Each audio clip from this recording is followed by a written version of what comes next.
Assalamualaikum, salam Malaysia Madani. Kanta 744 dimulakan dengan rangkuman berita utama dalam segmen esensi. Kerajaan Malaysia mengecam sekeras-kerasnya serangan udara tidak bertanggungjawab yang dilakukan oleh rejim Israel ke atas kem Al-Nusairat di semenanjung Gaza. Menurut Kementerian Luar dalam kenyataan, tindakan keganasan oleh Israel terhadap orang awam yang tidak bersalah itu jelas mengabaikan hak asasi manusia dan undang-undang kemanusiaan antarabangsa. Serangan terhadap penduduk Palestin itu juga merupakan satu pencabulan besar terhadap hak asasi mereka untuk hidup dengan aman, selamat dan tenteram. Sekretariat Utama OPS Ehsan turut mengecam serangan itu yang dilaporkan membunuh sekurang-kurangnya 7 rakyat Palestin yang sedang menunggu untuk mendapatkan bantuan makanan. Menurut Pegawai Kesihatan Palestin, kejadian berlaku ketika petugas dalam persiapan memulakan proses pengagihan makanan yang dihantar oleh OPS Ehsan, satu inisiatif penghantaran bantuan makanan dari Malaysia.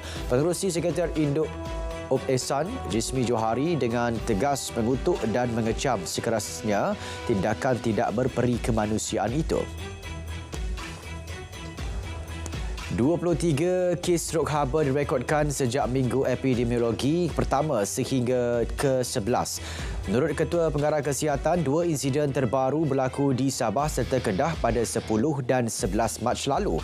Menurutnya, data itu adalah berdasarkan kemasukan pesakit ke fasiliti kesihatan yang diselia KKM. Daripada 23 kes dilaporkan, terdapat 1 kes di Pulau Langkawi, Kedah agak serius sehingga dimasukkan ke ICU. Beliau menasihatkan orang awam supaya mengelakkan berada di dalam cuaca panas ketika musim panas sekarang. Cuaca panas melanda beberapa negeri ketika ini sentiasa dipantau bagi memastikan tindakan segera dapat diambil jika berlaku situasi luar jangka. Menteri Sumber Asli dan Kelestarian Alam berkata beberapa kementerian dan agensi diminta merujuk manual pemantauan cuaca panas. Ia sebagai kesiapsiagaan menghadapi pelbagai kemungkinan termasuk kes strok haba. Indeks kebahagiaan Malaysia 2024 meningkat 5.7 mata berbanding 5 tahun sebelum ini. Menteri Perumahan dan Kerajaan Tempatan menyatakan Cameron Highlands mendahului senarai bandar paling bahagia. Ia diikuti Jeli, Jerantut, Kuala Terengganu dan Kulai. Pengukuran indeks kebahagiaan pada tahun 2024 dilaksana Plan Malaysia bersama 144 PBT. Hasil kajian dapati 71% telah mencapai tahap bahagia, manakala 29% mencapai tahap sederhana bahagia. Program Residensi Rakyat PRR diharap dapat mengubah stigma terhadap program perumahan rakyat PPR yang sebelum ini dilabel sebagai kediaman miskin. Menteri Perumahan dan Kerajaan Tempatan berkata model baharu perumahan awam itu kini masih dalam peringkat cadangan dan perbincangan untuk diperhalusi. Jelasnya, beliau mahu PRR itu menjadi kediaman berdaya huni, selamat dan selesa untuk diduduki. Perdana Menteri Datuk Seri Anwar Ibrahim yang tiba di Hamburg, Jerman menunaikan solat Jumaat di Masjid Al-Nur. Ketibaan beliau dan delegasi disambut pengerusi masjid yang juga naib pengerusi Masjid Muslim Jerman, Zainul Abidin dan Imam Samir Al-Rajab. Perdana Menteri mengambil kesempatan itu menyampaikan sentimen dan kebimbangan masyarakat Islam dunia kepada pemimpin Jerman. Beliau turut menzahirkan rasa gembira melihat umat Islam di Jerman hidup aman bersama penduduk lain.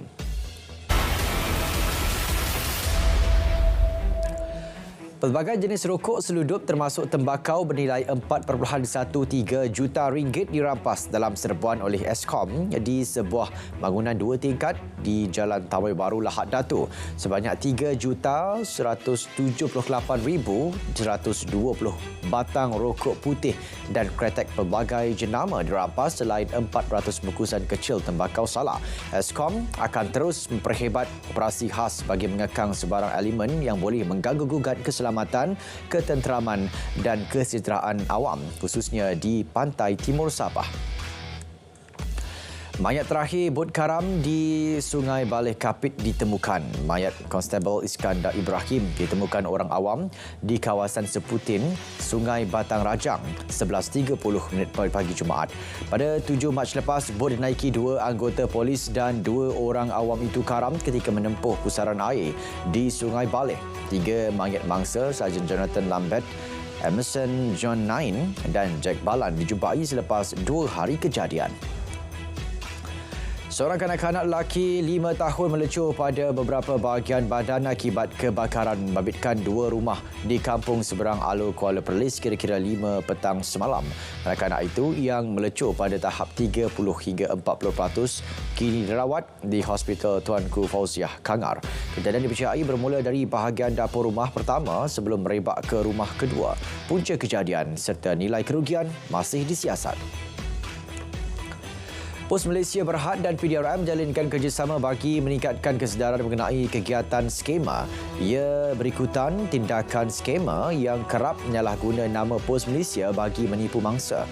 Pelbagai modus operandi digunakan dan orang ramai dinasihat sentiasa waspada agar tidak menjadi mangsa. Menteri Perumahan dan Kerajaan Tempatan Ngah Komeng melahirkan kesal dengan tindakan pihak tidak bertanggungjawab berhubung insiden nota ugutan yang diterima di hadapan rumah ibu bapanya minggu lalu. Menurutnya, kejadian itu membimbangkan dan isu politik tidak sepatutnya melibatkan ahli keluarga. Menurutnya, sebagai langkah berjaga-jaga, pihak polis telah membuat kawalan di kawasan berkenaan. Bukit Aman akan menyiarkan maklumat statistik jumlah kes kemalangan jalan raya dan kematian secara harian. Langkah diambil susulan hasil keputusan mesyuarat Jawatankuasa Kabinet mengenai kesesakan dan keselamatan jalan raya.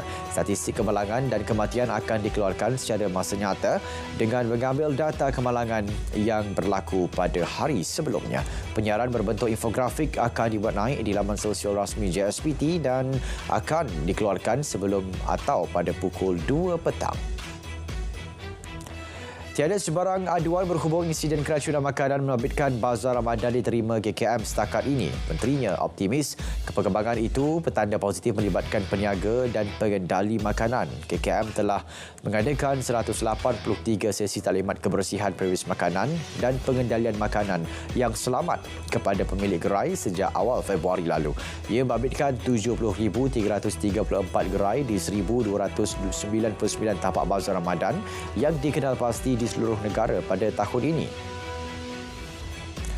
Memakan kurma bersama sapuan mentega yang tular ketika ini diklasifikasikan sebagai sihat jika kuantiti makanan itu diambil secara seimbang. Makanan itu secara asasnya membekalkan manfaat kepada tubuh selain perlu diambil dengan diet yang betul. Menteri Kesihatan mengulas inovasi makanan itu yang menjadi trend sejak awal Ramadan lalu selain mendapat pelbagai reaksi pengguna media sosial. Jabatan Kesihatan Negeri Melaka telah mengambil sampel makanan dari penjual makanan yang didakwa menjual makanan mengandungi telur lalat di sebuah bazar Ramadan di negeri itu. Pengarah Kesihatan Dr. Rosita Mustafa berkata sampel yang diambil akan menunjukkan kandungan makanan itu. Sebelum ini, media melaporkan seorang wanita kecewa apabila mendakwa sup daging yang dibelinya di bazar Ramadan Semabuk mengandungi telur lalat. 160 notis amaran dikeluarkan kepada pengendali makanan Bazar Ramadan di Melaka selain 12 kompaun berjumlah RM10,300 ke atas 11 hotel dan sebuah kilang ais. Notis dan kompaun dikeluarkan hasil pemeriksaan terhadap 392 gerai di Bazar Ramadan, 6 kilang ais dan 30 hotel menerusi Ops Ramadan sejak 12 Mac hingga Khamis lalu. Pihak Jabatan Kesihatan Negeri juga akan melakukan lawatan di asrama sekolah untuk memeriksa proses penyediaan juadah berbuka.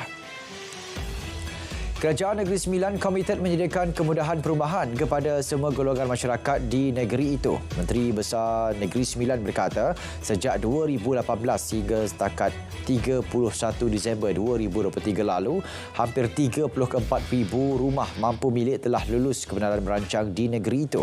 Beliau berucap pada Majlis Pengundian Rumah Mampu Milik Taman Bukit Senawang Perdana Fasa 2, Daerah Seremban. 787 pendatang asing tanpa izin parti mendaftar bagi program repatriasi migran di Jabatan Imigresen Negeri Sembilan dari 1 hingga 13 Mac lalu. Ia melibatkan 755 dewasa dan 32 kanak-kanak dengan warga Indonesia tertinggi iaitu 443 orang diikuti Bangladesh 118 orang. Program repatriasi migran adalah inisiatif kerajaan kepada parti balik ke negara asal secara sukarela. Program Nur Ramadan tahun ini memperuntukkan wang zakat 1.1 juta ringgit kepada 5,500 penerima di wilayah persekutuan. Program bertujuan menyantuni golongan memerlukan antaranya golongan asnaf, orang kelainan upaya, warga emas, ibu tunggal dan anak-anak yatim dalam kalangan warganya. Pada Jumaat, 700 penerima di wilayah persekutuan Kuala Lumpur menerima sumbangan itu yang disampaikan Menteri di Jabatan Perdana Menteri Wilayah Persekutuan, Dr. Zaliha Mustafa. Kerjasama Malaysia dan Microsoft akan terus diperkukuh menerusi inisiatif Kekal Bersama Malaysia. Menurut Menteri Pelaburan, Perdagangan dan Industri, inisiatif itu akan menjadikan negara sebagai hub digital ASEAN. Pengerusi Microsoft, Satya Nadella, akan berkunjung ke negara ini dalam masa terdekat bagi mengukuhkan kerjasama itu. Pelantikan syarikat Bukan Bumi Putra bagi pemasangan sistem solar di stesen minyak Petronas adalah berdasarkan merit dan menepati piawaian ditetapkan. Presiden dan Ketua Pegawai Eksekutif Kumpulan Petronas berkata proses pemilihan membabitkan syarikat Bumi Putra tidak membuahkan hasil. Dewan Perniagaan Melayu Malaysia baru-baru ini menyatakan kekesalan terhadap Petronas yang melantik syarikat Bukan Bumi Putra SolarVest Energy bagi pemasangan sistem solar di 300 stesen minyaknya. Pulau Pinang merekodkan aliran masuk pelaburan tertinggi negara berjumlah 71.9 bilion ringgit pada 2023. Ketua Menterinya berkata pertumbuhan didorong pelaburan langsung asing FDI sebanyak 85.81%, turut menyumbang kerjasama Kerajaan Persekutuan dan pihak berkuasa pelaksanaan Koridor Utara NCIA yang mencatat pelaburan 13.67 bilion ringgit. Sentimen pengguna kekal rendah dalam keadaan menjelang musim perayaan dan cuti persekolahan yang singkat.